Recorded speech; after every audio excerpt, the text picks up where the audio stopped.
At a time when the geopolitical situation is more fragmented and more uncertain than ever, keeping your finger on the pulse is really valuable to any business leader. When you look at the world that we live in and the pace of change that's occurring in the world, the forum allows you to stay on the forefront of that. We joined simply because there are no other organizations like this in the world. It's a starting point where you can showcase, it's where you can bring a problem to the table and really get good insights, and you can inspire action. I'm on the advisory council for the gender parity group, and I think World Economic Forum has done a tremendous job in bringing that issue to those of us who are business leaders and thinking about business performance. Cross-industry platform allows you to understand the impact those have upon your business, upon your country, upon your region, upon the world. India has put together a program to build out 160 gigawatts of clean energy. So the forums focus upon how will India finance this, and then try to bring together multiple stakeholders to drive cross-learning is a great initiative that tries to bring together the power of the platform. The World Economic Forum created a group specifically focused on financial inclusion. We were able to work on tangible programs and exchange information that really has advanced the issue forward. I've been a big driver of ASEAN, and I saw the World Economic Forum as a fantastic place to bring the different subsets of people. We've now got ministers, businessmen from 10 different countries actively involved in trying to push ahead with the economic union. We haven't been able to do that in other forums. I have met some of the most important CEOs of the tourism industry here at the forum. So we've been able to engage with them and then bring the view of the private sector community into the World Bank Group offering on sustainable tourism. Forum itself has managed to catch the idea which will be dominant and extremely important in several years to come, and it allows us to get these insights and prepare for the fast change in the world. If we are not innovative, if we're not creative enough, it will be very difficult to survive in this century. World Economic Forum is in the best position to meet a lot of these challenges that the fourth industrial revolution is going to bring. That's why the World Economic Forum decided to create this Fourth Industrial Revolution Institute right here in San Francisco. We're going to be able to help guide and lead all of the world's stakeholders and have this discussion on how do we bring this to a new level. We're really engaged in the discussion where we feel we can bring our thoughts, our ideas, our innovation to make an impact on the world. The conversations here today will prepare us to think differently so that no matter what happens, we'll all be able to adapt both individually and as a collective.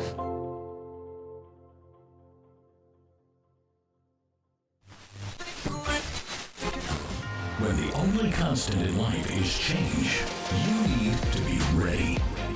This is the Man-Made Survival Show. Hello everyone, my name is Jose Prado with Man-Made Survival. Thank you so much for coming back to the channel and watching this video. I really do appreciate it because today is a very important video. This is the fourth part of this series that I'm doing on the Great Reset and the World Economic Forum and everything that we've been seeing and talking about in the past few days, especially the last video which was, in my opinion, the most important of all, because it really showed us how the supply chain is our weakness, not just as a country as a whole, but as individual people. Okay, so please share this information with your friends and family. Please share it on all your social media, whether you're on Facebook, Parler, Twitter, Brighton.social, Brighton.com, whatever the case may be, wherever you may be listening to this from, in all the social medias that we have. Please share this, so this information can get out there and people can be prepared, because as I mentioned in the previous podcast, now we have a timeline. Now we have a goal on when we need to be prepared for all of this. In some cases, as things are progressing, we may have even less time than what they're projecting they want us to be at. All right, so we have to make sure that we start preparing today. If this is your first time prepping, the next video is going to be very important for you to listen to, because I'm going to go into great detail in all the aspects of all of this. All right, so I encourage you to come back, tune in, and listen to the video and share with your friends and family. Before I get into the podcast, I do want to remind you that this podcast is sponsored by my store, ManMadeSurvivalStore.com, and on there you can find everything you're going to need for your preparedness, whether it's an EMP, a nuclear disaster, or you're just looking for the perfect gift this holiday season. You're going to find it on there. So I encourage you to go and check it out. All right. Also want to let you know that I'm giving a book away for free. You can go to www.PreppersSecretCache.com, or you can just click the link below and it'll take you on there. You just fill out your information. We'll send it to you right away. I do want to mention, though, that we do need your help with shipping. The book is absolutely free, but we need the help with shipping. The book costs $24.99. That's the retail price. And, you know, the shipping is only $9.99, so you are getting it for free. So please don't delay. You can find the information below. You can go to the front page of the Meme Survivor store and find it there as well. All right, so today's podcast is important because it pretty much, you know, closes the link between all the stuff that I've been talking about. And really what is the last piece of this link, which, you know, would be the next video. But this link of information what makes it complete. It's not that you just know what's going on. It's not that you understand the information and that you're, you know, very informed on all of this. What really matters from all this information is that you actually do something about it. Because if you do nothing about it, then what's good knowing this information? Okay? It would be better for you to be, you know, ignorant of all of this and just continue living your life your best way that you can and not trouble yourself with what's going on. All right? But if you understand this information and you know what's going on, then you must do something about it, which is why this podcast exists. All right, I'm going to take you through all this information, and then at the end, I'm going to give you the best way to prepare for all of it. So the next podcast is going to be nothing but preps, and it's going to go into detail, into every part of all of this, not only from what the Economic Forum is talking about, but also on what I believe is that foundation of preparedness. Because as I mentioned in the previous videos, we have to have a foundation on each individual prep so we can have a strong foundation and from there built up. All right, and we're gonna be better as a community, we're gonna be better as preppers, and we're gonna be able to withstand whatever comes our way. But we must get the foundation right first so the rest can build on top of it and not collapse. All right, so what I introduced you to this video was pretty much a video from the World Economic Forum. And the reason that I did that is because, you know, the articles have come out saying that if you believe of a great reset, then, you know, you believe in conspiracy theories and all the same BS we have been bombarded with and gaslighted with over the past several years. You know, ever since the internet was created and we were able to share information, you know, the word conspiracy theory came to be born, and anybody who doesn't go along the mainstream line, then you're conspiracy theorists. But the thing about it is that now the mainstream media has actually discredited itself, because, you know, they pull out these stupid articles that say, you know, there's no such thing as a great reset, and if you believe it, then you're conspiracy theories. All the while, the people who invented the Great Reset, you know, from the World Economic Forum, they're actually celebrating, pushing for it. But anyways, that's only for the gullible people who are actually following them. But, you know, what the World Economic Forum is doing and what we're doing as the alternative media is actually a counterbalance to them. You know, they're pushing this totalitarian government. They control every aspect of your life.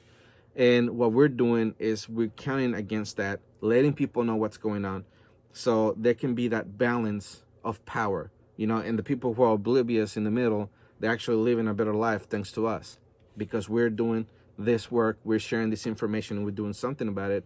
You know, people will wake up eventually one day, because the way that the radical, you know, globalists are trying to take things through, it's going to affect everyone eventually. But we're doing the work and letting people know, and the best way to get prepared for it. All right, so the first thing that they're trying to change, or not the first thing, but one of the things they're trying to change is energy. Because, you know, they're using the vehicle of climate change for them to change their agenda, and, or, you know, to push their agenda through. And there's believers in the climate change and all the things that's going on. And, you know, to a certain point, they're saying some truth. But then when the agenda gets into play, then that's when the things get distorted. All right, that's in any group, any people, everybody. We all do the same thing. Okay, whether you're having an argument with a friend or having an argument with your spouse, you know, you tell the truth until you get to your agenda, and then that's when you try to manipulate people into doing what you want them to do. It's the same thing that they're doing in the World Economic Forum. Now, let's think about this for a second, okay? The World Economic Forum and the Great Reset is just another name for the New World Order. You know, the New World Order has been around for a long, long time. You know, you can take it back where Bush Sr., when he was president, you know, he talked about it. And really in those days, there wasn't a lot of technological advances as it is now. So pretty much, you know, the way that we understand it in those days is that it was pretty much a controlling the entire world through government, through a central government, but not only that, through financing. All right, we wanted to make sure that we had everybody under the umbrella of our finances, which in our case is the dollar.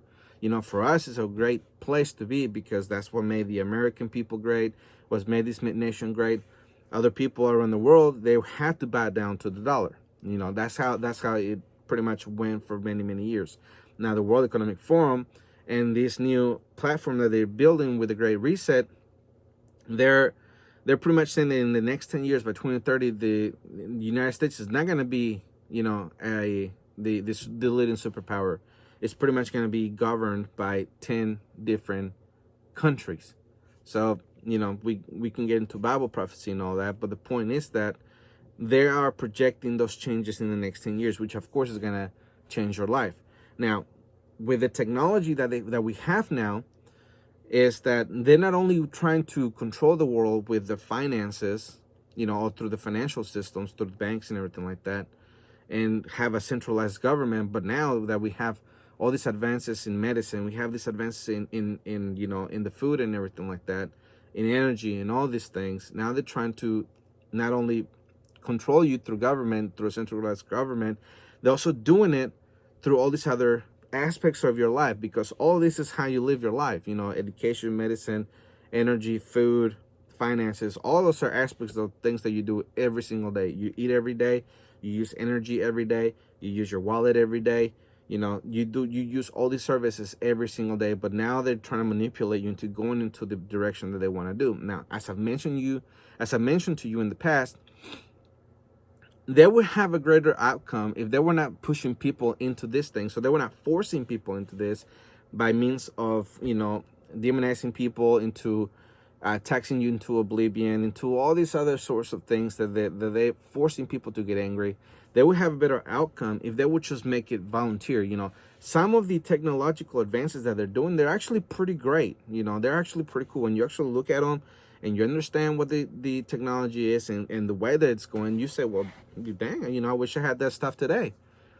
But since they're you know, they're in the future, you understand what they're doing now, so we have to fight that. You know, not the technology itself, because technology is always neutral. Okay, the example that I gave in the previous podcast is that, you know, when they first came out with the smartphone, they didn't force you, they didn't put a gun into your head and say, here, you're gonna take this cell phone, it's gonna track you, we're gonna listen to all your conversations, we're gonna read all your text messages, we're gonna look at all your pictures, you know, whatever you say on social media is gonna be held against you. Nobody said those things to you, but yet you have a cell phone in your pocket. You know, you depend on it every single day, even though it's doing all those spying activities. It would be the same way if they did bring all these technologies as services to where people would volunteer getting into them, all right, and then we're pretty much caught in the web. The good thing about that, the good thing about them telling us ahead of time of what they're doing, is that we can fight it. All right, is that we're gonna be that counterbalance to where say, wait a minute, you know, yes, the technology is great, but I don't like the way that you're taking it. We have to make sure that we take that into consideration and we take that into our hands and we make them understand that as we the people, we're gonna hold the keys to making sure that this technology does not go negative. All right, it doesn't go against us, it doesn't terminate us, in other words. All right, and that was, I guess, carefully used set of words. All right, so let's bring this thing back to energy. Energy, the way that they want to do it, you know, they're saying that they want to have emission free in 10 years. But as I'm going to be showing you here in a video in just a second, is how they're going about it. Okay, the article that I pulled from the World Economic Forum says how carbon pricing can help increase the use of renewable energy. New York is considering adding a social cost of carbon emissions to generating power by charging per ton of CO2 emission generated from fossil fuel to make clean power more profitable. Okay, before I show you the video, what they're talking about is that they're going to charge people for emitting, you know, CO2. And if pretty much if you breathe and you fart, then you're going to be taxed. And if you drive a car, you're going to be taxed even more. If you own a business, you're going to be taxed even more. And, you know, when it comes to businesses, and in this case, energy, which would be your power, you know, that one grid that we talked about, that if it goes away, 90% of the American people perishes in 24 months, they're going to tax the crap out of it. They're going to charge them for emitting that, you know, that carbon, which in turn is going to be more expensive for your pocket. So two things would go, you know, two things would happen from that. Either if you have the money, you just pay more and you continue your life as normal, or two, you're going to have to cut back costs. You know, it's going to make poor people even more miserable, and it's going to just piss people off at the end. Or I guess the third reason, or the third thing that you can do, is actually bow down to it and find ways to have renewable energy to your home. As I mentioned, for the prepper community, that's an excellent technology. You know, we like renewable energy. We understand as the prepper community that one day gasoline is going to go away, or gasoline could be too expensive, or it could be too scarce. So we want renewable energy so we don't have to depend on it, right? As preppers, we like that. That's the part of the technology that I say that it's a good thing, okay? So I want to go ahead and show you this video so you can understand what they want to do as the World Economic Forum is talking about it, right? Here it is. We want to reward the suppliers that provide the most value and the most valuable commodity. And in the way that we have priced electricity in the past, we didn't care where it came from. We didn't care if it was a clean source or a dirty source, and now we do. One of the things that we've recognized is, you know, the sooner that we can replace these dirty resources with clean resources, then the sooner then we can provide benefit to those communities that are at risk. So we think, in a nutshell, it's possible to get to 70% by 2030 without carbon pricing. We don't think it's possible to get to a 100% carbon-free electric system by 2040 without carbon pricing, or those economic incentives for people to make those development decisions. It's a lot of portability to the design that we've come up with. So when you look at a lot of the energy markets, the wholesale markets across the US and really around the world, there's a lot of common elements to coming up with that locational based marginal price, and looking at you know, the optimization algorithms by which those prices are determined. So we think that there's a lot of portability.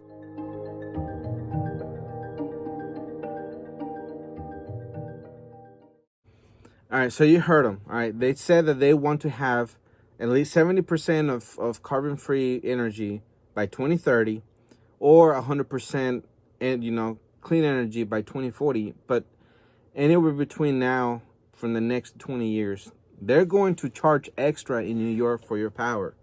Okay, so they did that. They passed that back in 2019. So you people in New York, if you're listening to this podcast, have you seen a price increase in your power bill? If you haven't, great. If you have, then you know why. All right. Companies, obviously, they have, or they're going to, if they have not already. But they're saying that they're calling it the incentive, the financial incentive, pretty much, you know, giving a pretty word to something that's terrible. They're charging people extra for the carbon emission, but they want to push people into that direction by charging them more money and force them into a system that they're not going to be very happy with, because they're not going to it willingly. Okay, and there's, like I said, there's several ways that they can go about it, but they're going in the I'm going to force you into it type deal. Okay, and they're going to erase a bunch of industries. They're going to make jobs disappear, you know, industries disappear. But I guess that is going to be a bigger price to pay later on, something that we're going to have to worry about economically. So if you, any of these sectors that they're talking about destroying within the next 10 to 20 years, then I would suggest that either if you're in retirement age, you know, just hang on to the last bitter end. But if you're not going to be there in the next few years, or, you know, or you're going to be there for a long, long time, if you still have a career path ahead of you, then you should really try to change professions, or, you know, whatever it is that you can do that is within the same field, but it's not going to disappear once it becomes, you know, renewable energy in 20 years.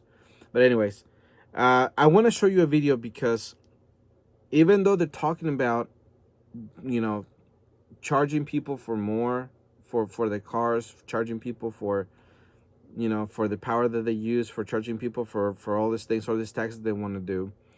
There's a video out here that I found also from the World Economic Forum. They can be used for good. Okay, here it is. In terms of India's energy situation, we have 500 million people in the middle class in Asia today. By 2020, that number is going to be 1.75 billion people, and that's going to be the biggest demographic shift in our lifetime.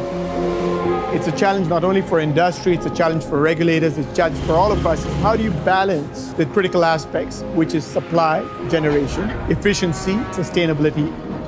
For the first time in history, we're bringing together the power of hardware with software to really change the way energy happens. I just figured, what if we can take the power of IT and data and make a difference? What if we could make machines stop? What if we could predict failures in machines before it actually happens? We develop our control center. We then collect tons of data every second live from the turbine via satellite on the cloud. We now have scientists analyzing this data every day, writing algorithms to be able to predict what's going to happen. We can predict failures in machines and turbines and solar farms and wind farms many, many hours before it actually happens. So now what you're doing is giving the power of data in a friendly, visual, analytical way. People can monitor their entire fleet all over the world from their laptop or from their iPad or a cell phone. I'm excited about this field, that we can really transform the way energy is produced and consumed going forward. To provide over 1 billion people energy 24 hours a day, that's where the game is changing for all of us. Given the fact that we have hundreds of million people in India who don't have electricity and don't have access to electricity. What made us so successful was all about the people. If you can attract the best people into the company and motivate them, you create magic.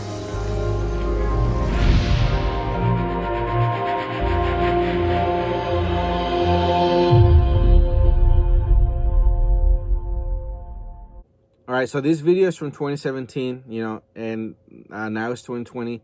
It looks like they were able to pretty much reach that goal, but the point is that they have the systems in place to where, you know, they have all the solar energy and all the excess energy. They pretty much pass it on to the poor people, increasing their way of life.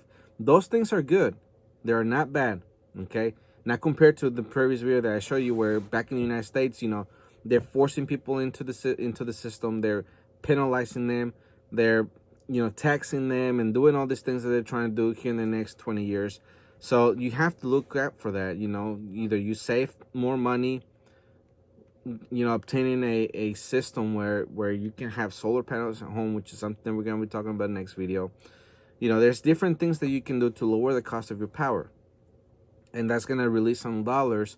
So when they come up with this BS in your area and they're actually enforcing it, then you're going to be better off, better positioned when all those things come along. You know, there's the reason why we prepare, because now that we have a timeline and we can see the progression of all of this, then we can be better positioned when they actually do implement it. All right, so the next thing that they have here is education. And education is they don't really have very big plans for it, although I do like some of the aspects that it's not from the World Economic Forum, but it's from other companies that have come out, you know, like augmented reality or virtual reality or all those other things. You know, it's going to be easier to teach children through those means. And because, you know, I've seen the videos, and, you know, that now that I'm thinking about it, I'm going to edit a video here in just a second, even though it's not in my notes, so you can see the technology, because the technology is cool. And actually I have some plans for that type of technology, but, you know, we have to wait and see. You know, if you help us out into actually creating, making this a bigger thing, then we can all benefit from it. But anyways, the article that I have for you, you know, also from the Great Economic Forum, it says Global Future Council on the new agenda for education and skills. The Global Future Council on the new agenda for education and skills will develop new thinking and influence change and action through the forum's platform, and shaping the new economy and society, and shape key inputs to the Great Reset initiative. And this is from my notes, you know, it's not on there. It says, in other words, continue to push climate change and the fourth industrial revolution in our children as they grow up. All right, so I think, you know, it would be appropriate to find that video that I'm thinking of and put it in here. So here it is. Today we use a combination of cadavers and medical illustrations to teach students anatomy. This is a curriculum that hasn't drastically changed in over 100 years because there simply hasn't been another way. The mixed reality of the HoloLens has the potential to revolutionize this education by bringing 3D content into the real world. Now, one of the biggest challenges for students learning anatomy is understanding the body in 3 dimensions and how all the different systems fit together. Using holograms, we can easily separate and focus in on individual systems. For example, we can focus in on the femur, and students can immediately see some of the types of fractures they may one day encounter in the clinic. Now, I can leverage all of these new capabilities while maintaining the important connection with my students. When we're both wearing a HoloLens, I can see what they're looking at, what they're interacting with. I can assess their progress, and they can communicate with me and each other naturally. For example, I can see if Michelle has a question in class, or whether Gwen has a question while learning remotely. Now, obviously, a cadaver doesn't move. This makes it difficult to see the way a living body actually works. HoloLens doesn't have this limitation. Systems can be animated to easily see how things function. Let's take a look at the center of the cardiovascular system, the heart. It's an amazing organ. In reality, it's about the size of your fist. With HoloLens, we can easily scale up the heart to let students see minute details. We can even see inside the heart to see the valves in action. This is a new way of seeing things, and it has the potential to help students understand the structure and physiology of the body in a way that's just not possible today. Now, what you've just seen is a vision of how HoloLens could enhance one single subject. All right, so you saw that video. All right, the technology is really awesome. There's a lot of things that you can do with it. Okay, I actually have a lot of plans for virtual reality and augmented reality, stuff like that. And that is the reason why I would really need you to help me grow, because I can make a lot of things work out to certain ways because I have all these ideas in my head, but I cannot do them because, you know, I don't have the funding for it. And with a simple act of you sharing this information, of you subscribing to the channel, whether you're on YouTube, Brighteon, Parler, you know, Facebook, Twitter, whatever the case may be, wherever you may be listening to this podcast from, the simple act of you pressing the subscribe button can help me grow to the point where I can start having sponsors here, you know, it start helping us grow, and I can get all this technology and do all these things that I'm trying to do that would be for your you know, for your benefit. It would be for your benefit because you would learn a lot of things about prepping. There would be a lot of things put into place with the technology, and we can make this a great thing, right? Prepping can be an excellent thing. It could be something global, something that grows exponentially, but all we need right now is the funding. But anyways, I would really appreciate it if you could share this and, you know, hit the subscribe button. But anyways, the next point is statehood and governance. And it says, liberty is taken away from citizens in increments through education and manipulation and horrors of a disaster, whether man-made or natural. In the perfect world, rules would be made by AI-funded and enforced by corporations. All right, so I don't think that I was supposed to put in funded in there. Maybe I was thinking about something else when I was making those notes. But the point is that they are taking our liberties incrementally, okay? We have seen that with these lockdowns. These lockdowns, this entire time, has actually been the perfect opportunity for them not only to really show who they are when they have power, but to make a life a living hell through micromanaging everything that you try to do. You know, society has actually been working in a way right now that is showing who's your friend and who's your enemy. You know, we've seen, as they are known all through social media, the Karens of COVID-19. They're the ones that are going to snitch on you. They're the ones that get in your face. They're the ones that, are, you know, make their husbands fight you. They're the ones that are going to make your life miserable just because they're your neighbor or just because you're at the store and they happen to be there. We have seen plenty of videos of those women. But the point is that for the government, that's actually an excellent thing because, you know, that creates some type of, I guess you could say, accountability, that they could not do it themselves, even though they're trying right now, right? But when one citizen is telling another citizen to do something and they actually force the citizen into doing it, you know, then there's no repercussions with them politically because they're not the ones that made them do it, right? It was Karen that did it, or Ken or Karen. But anyways, the point is that with all these lockdowns, we have actually seen how people will fight to the end, right? As I mentioned a minute ago, everything the World Economic Forum is doing with all this, all these plans and being all these draconian measures and doing all these steps, we are actually the counterbalance tool of that, okay? Because we're talking about it, we're exposing it, and we're telling you how you can fight against it. It's up to you to do something about it, all right? We're doing our part, not just to the podcast, but at all possible when we have to send letters and stuff like that, we do those things, okay? And again, in the next podcast, we're going to talk exactly everything that we have to do in order for us to avoid all of this. But of course, there's people out in the world, not just in the United States, but in other countries who are fighting against these lockdowns, against these draconian measures that these governors and governments have actually thought that they have the power to do.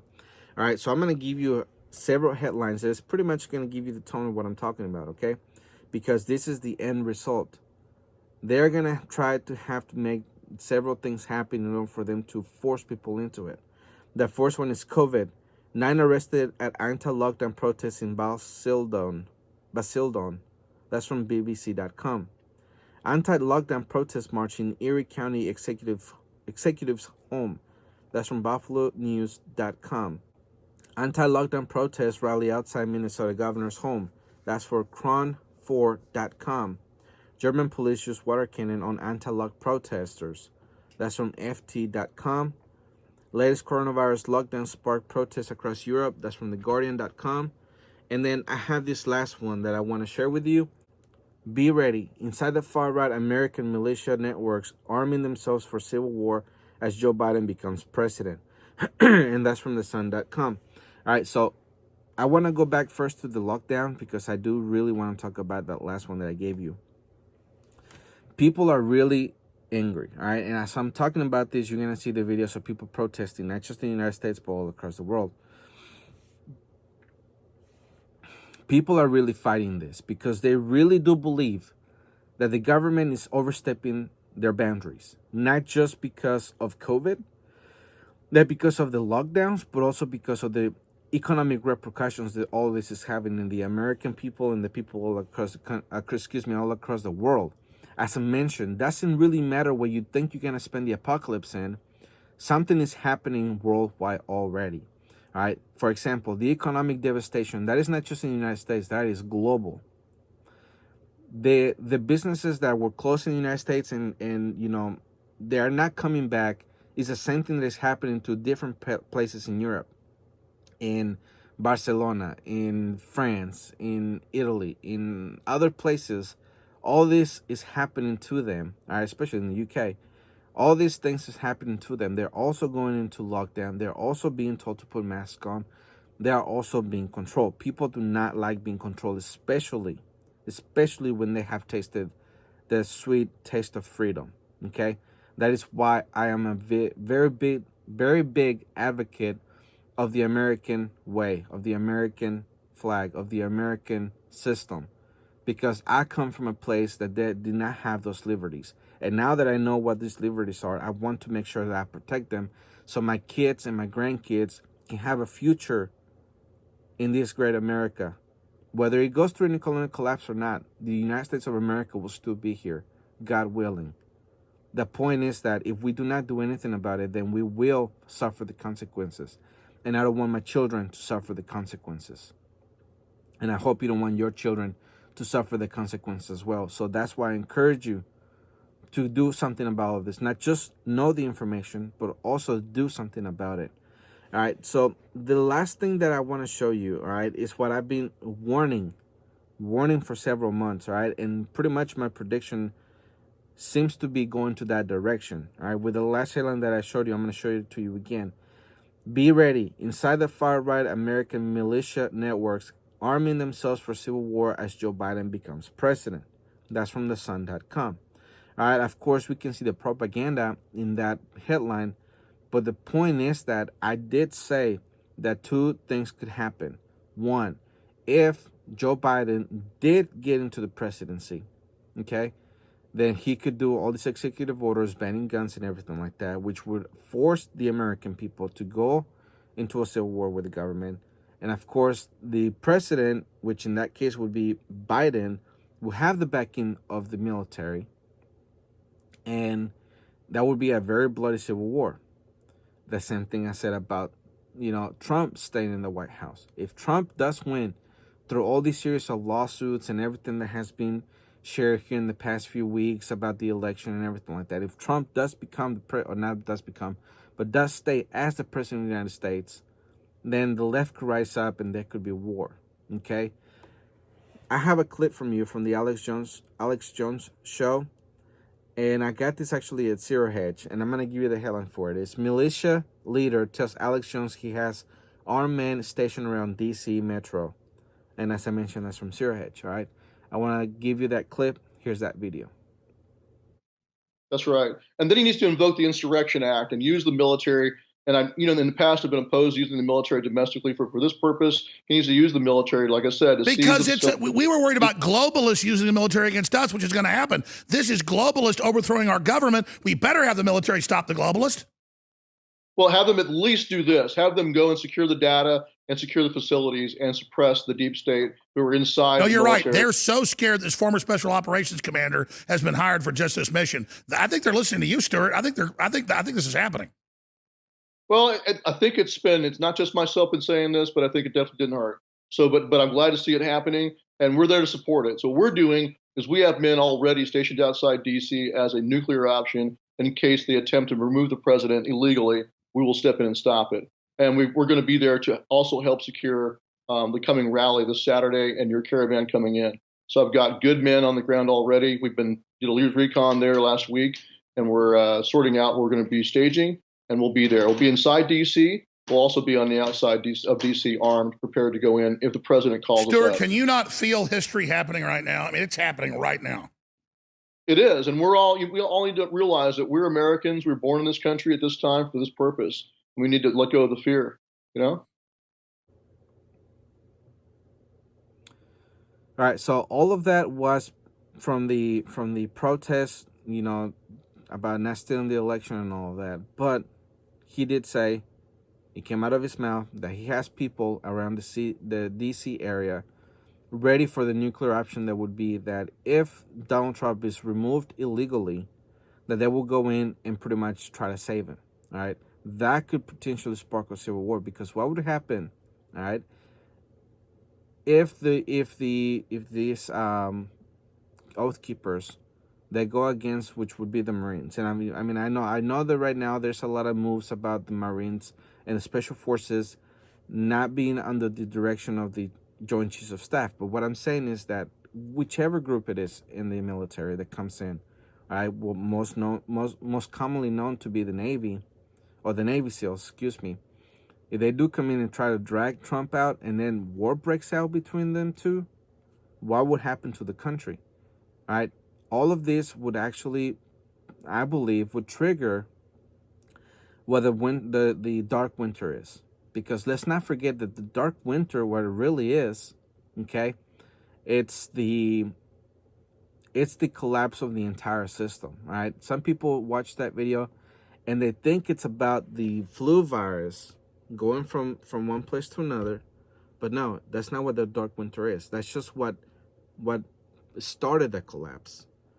What the video is about, or what the dark winter is about, is what happens. What is the aftermath about, the oil drying up, about the grocery stores being empty, about the transportation system stopping, about the supply chain being pretty much collapsed. And all of that is the supply chain. As I mentioned in the past very many times, the supply chain is not just the food at the grocery store. It's also the water coming out of the tap, and it's the power grid. All of those are the supply chain, because when you take one of those away, your standard of living goes down greatly, and one of those can create a lot of chaos, because without power, grocery stores cannot process, the whatever you bought, and the water cannot come out of your faucet. If there's electricity and there is the grocery stores, but there's no water, as we saw in California a few years ago when they had that big drought, people just move out of the area. They abandon those areas very, very quickly. And then the third one is that even if you have power and you do have water, but there's no food at the grocery store, what happens? People panic and they do what? They buy all the toilet paper off the shelf. So the point is that the dark winter, okay, is going to be something that I think that they will use if Donald Trump does stay in the White House. All right. Somebody asked me, somebody from the a fan from the podcast, Andrew, thank you for asking me this question. But, I do think, and as I told him, is that if Trump, or no, let me rephrase that. If Biden wins, okay, then I don't think they're going to activate the dark winter. If Trump wins, I do think they will activate a dark winter. Again, the dark winter is not the flu or it's not the COVID. The dark winter is the collapse of everything. And I do think that they will collapse it in order for them to be able to do what they want to do with this great reset. All right. The other thing that they could do is that even if they don't collapse the system, there could be a war, a nuclear war, because that would pretty much have the same effect.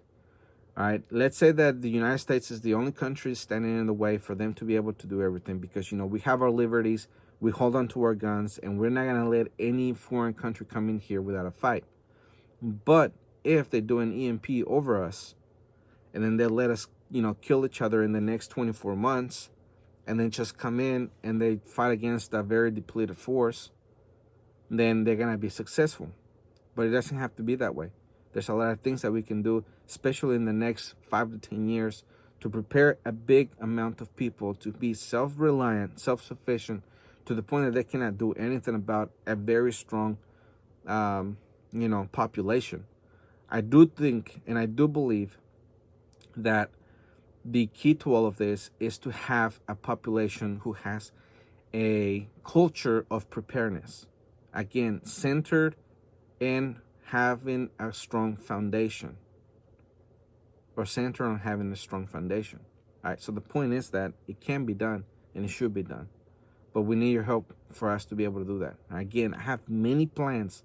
I have a bunch of ideas that we could do, all right, but it cannot be done without you. So again, I ask you to please share this information with your friends and family. Please remember that this podcast is sponsored by you through the Amendment Survival Store.